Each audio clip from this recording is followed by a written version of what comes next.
If you've been playing Hogwarts Legacy and exploring around the castle, well, you've likely seen these puzzle doors all over the place. They aren't very straightforward unless you know a couple of details about them, and once you do understand them, you're going to be able to unlock any of them in Hogwarts and get that sweet loot which is inside. This includes collectibles and powerful gear, particularly early game, so we recommend doing this sooner rather than later. So in this one, I'm going to show you guys how these doors work, the secret to opening them, so you'll be equipped to open any of them in Hogwarts for yourself. If you've found out any other secrets or tips that you would like to share, then please do hook us up in the comments down below and we can learn together as a community. And if you find this video helpful, definitely click like and subscribe so you don't miss out on the next one. So first thing is first, you need to know that these doors are basically a simple maths puzzle of addition, and each door will have two question mark triangles on nearby walls that we must match the correct creature symbols to in order to open the door. On the two equations within the door, there will be three factors in each equation that often includes a number that they give to us, a mysterious creature symbol, and the question mark that we must find out. Each of these must add up to the number that's shown in the middle. Well, the first thing that you will want to know is what each creature symbol means in terms of what number it represents. There are two ways to understand this. The first is to use the door itself. You can go from the bottom left across to the bottom right, starting with 0. So for example, the sloth is 0,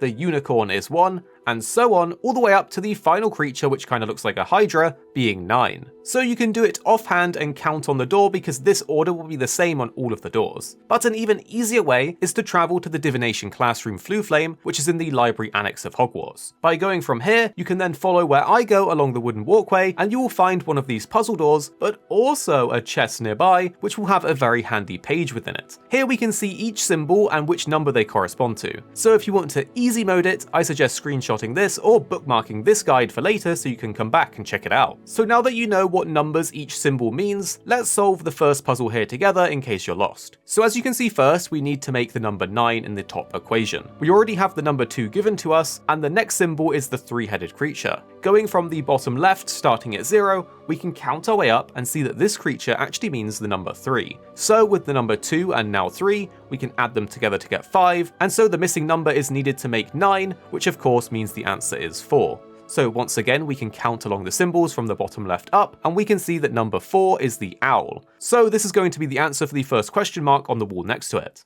Next, we need to make the number 4. They've already given us the numbers 0 and 1, so that means we're missing 3 in order to make 4. Once again, we can count our way up just as before, and this time it's the three-headed creature again that is 3, so we can add these all together, 0, 1, and 3, which will give us 4. So now we just need to input this creature into the double question mark triangle, and ta-da, we've opened the door and figured it out. Each door will have a gear chest inside to power you up, and a conjuration of some kind. It does seem random, so you may get lucky or not when it comes to an upgrade, and that's why we recommend doing this early, because you're likely to get better gear that's going to be stronger for you earlier on. This particular puzzle room leads to 2 more puzzle doors inside, and we can use this same concept once again to open them and get the goodies inside. So to recap, you can either bookmark this video so you can see what symbols means what, or you can use the counting method from the bottom left to the bottom right and find out what the symbols mean starting at 0. So if you found this one very helpful, you can support us by clicking like and subscribing so you don't miss out on the next one, and share to a friend if they're stuck on these doors too. Comment down below any door locations you find so we can go and get all the goodies for ourselves and we can learn together as a community. Thank you so much for watching, and the 2 videos on screen now we think you'll really enjoy if you did enjoy this one. Of course, you don't have to if you don't want to, but if you found this video helpful, you're probably going to like these ones too.